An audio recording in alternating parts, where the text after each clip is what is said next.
I know. So now to go to John 2. This is the one they love to misquote. I used to do it too when I was a diehard anti-Catholic, like Jamal Muhammad White. Now, when you go to John 2, read verses 1 to 3.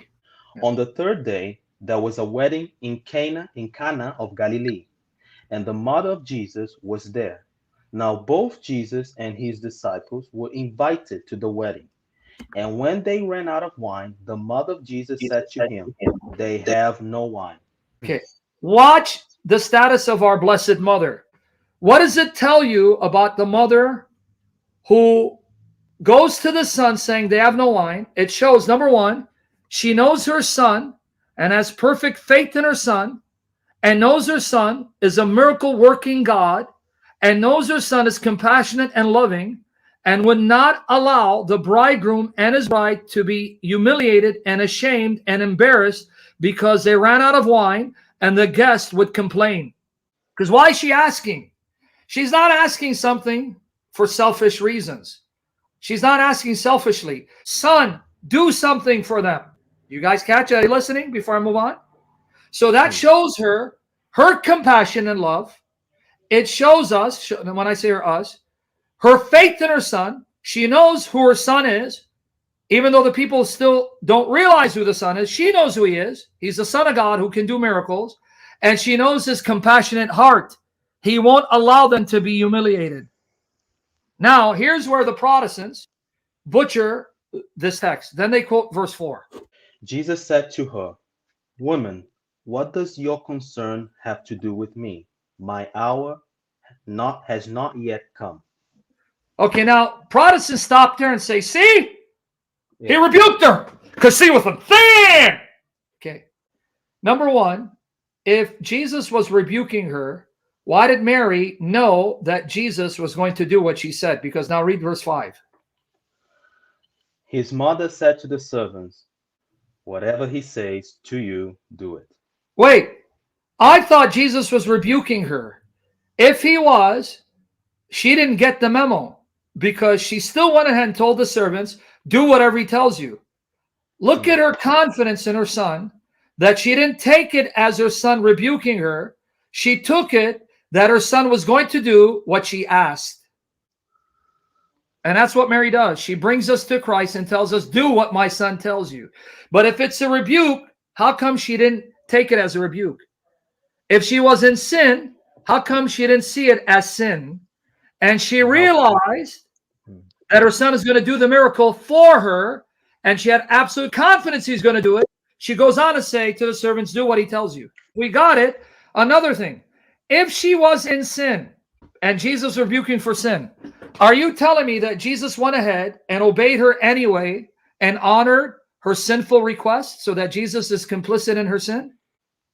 Because he does the miracle anyway, right? Yep, he does anyway.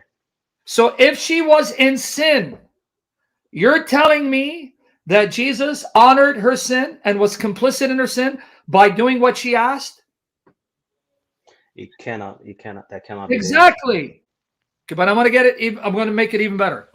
Notice he says, woman, what is this between you and me? My hour has not come. The hour he's talking about is the hour where he begins his miraculous ministry, resulting in his death and resurrection, right?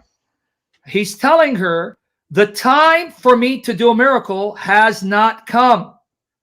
So Mary is expecting Christ to do a miracle. Christ is telling her, it's not my time. Why? Because Jesus is here on God's timetable.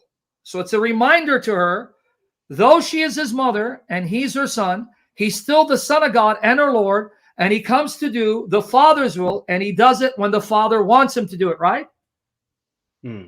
But now here's the glory of Mary. You want to see how glorious she is?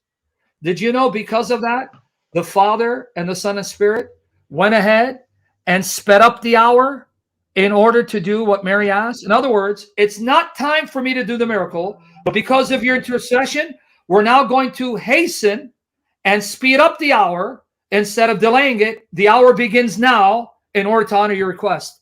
So it was Mary's intercession that moved the Trinity to hasten the miracle, to begin Jesus's public ministry before the appointed time. So why would the Father and the Son and the Spirit honor Mary's request for a miracle? And why would they then hasten the hour and do the miracle, bringing about the hour sooner than the appointed time if she was in sin? So you're saying the Father, Son, Holy Spirit honored her sin?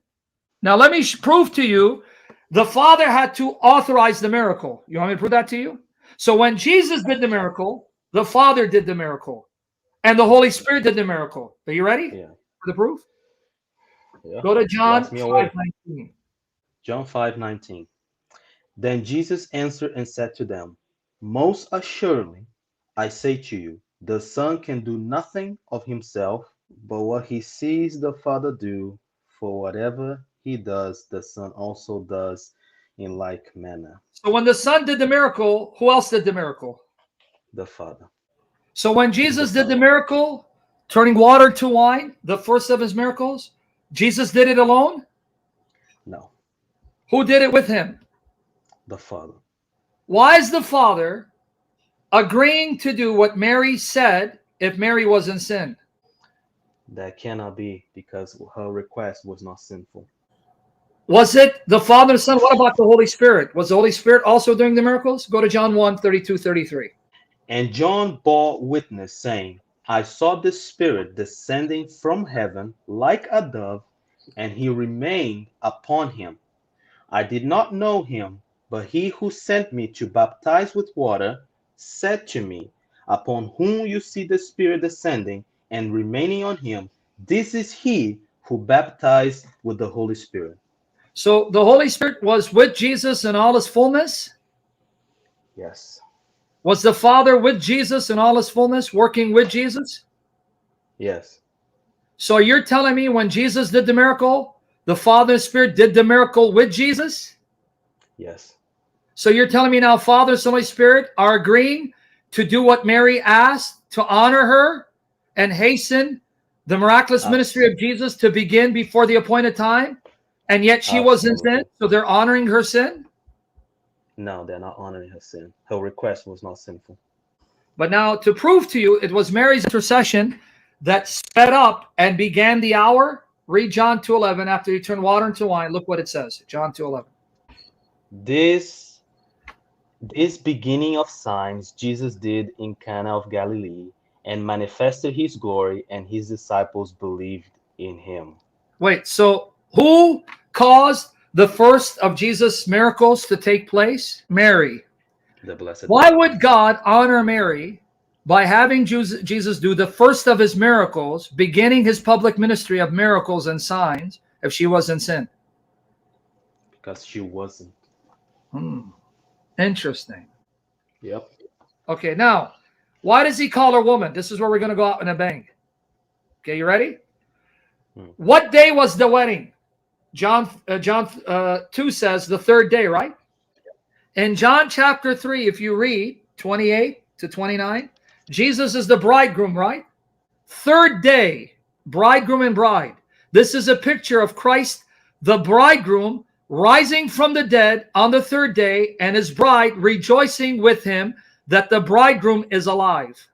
The wedding is meant to be a picture, third day wedding, of Christ, the bridegroom, celebrating with his bride on the third day when he is raised from the dead. Hmm. And according to Paul, who is a picture of Christ and the church? Adam and Eve. Adam Yeah. and Eve are a picture of Christ and the church. How do I know? You remember in Genesis 2, 23, 24, where Eve was brought to Adam after God created Eve? Yeah. When Adam sees her, he goes, this is flesh of my flesh, bone of my bones. She will be called woman, for she came out of man. Womb, man, out of man, right? And then Genesis 2:24 says something. I want you to listen to this. For this reason, a man shall leave his father and mother and cling to his wife, and the two shall become one flesh. So a man leaves father and mother and clings to his wife, and they become one flesh, right? Yeah. Paul says that's about Jesus Christ and the church. Go to Ephesians chapter 5 and read 30 to 32. Watch here. For we are members of his body, of his flesh, and of his bones. For this reason a man shall leave his father and mother, and be joined to his wife, and the two shall become one flesh. This is a great mystery, but I speak concerning Christ and the church. Okay, so Genesis 2:24, Adam and Eve. They're a picture of who? Christ and the church. So Adam and Eve point to Christ and the church, as Christ is the last Adam and the church is the last Eve. And John 2, it's a wedding. On the third day, which is a picture of the bridegroom Christ celebrating his bride when the bridegroom rises on the third day. Yeah. And in Genesis 3, what was Eve called? Woman, right? Woman, yeah. What is Mary called in John 2? Woman. Woman. Why is he calling her woman? He is not directly Genesis speaking 3, of Mary. the woman who gave to the first Adam forbidden fruit, and God says, because you listened to the voice of your wife and ate of what I told you not to, you are cursed. But this woman tells this last Adam what to do, and he honors and he obeys her. The woman of Genesis 3 told the man what to do and caused him to sin. The woman of John 2 tells that man what to do, and because of her, God honors her, and she begins Christ's miraculous miracle ministry of miraculously restoring the earth. So when the first man obeyed that woman, he sinned. This man obeyed this woman and brought blessing, not curse. And wine is the fruit of what we call of the vine, right? Notice the first woman gave fruit from forbidden tree to the man, and when he listened to her, he sinned. This woman has this man drink from the fruit of the vine, and that fruit of the vine is something that points to the cup, the wine in his blood, which cleanses us from sin. Are you seeing how it's being reversed? I'm seeing the connection. Are you seeing that Mary is the woman that has the last man do that which is good and salvific and restores mankind, to undo what that woman who is married to that man had that man do in bringing sin into the world? Yeah. So you see why he's calling her woman?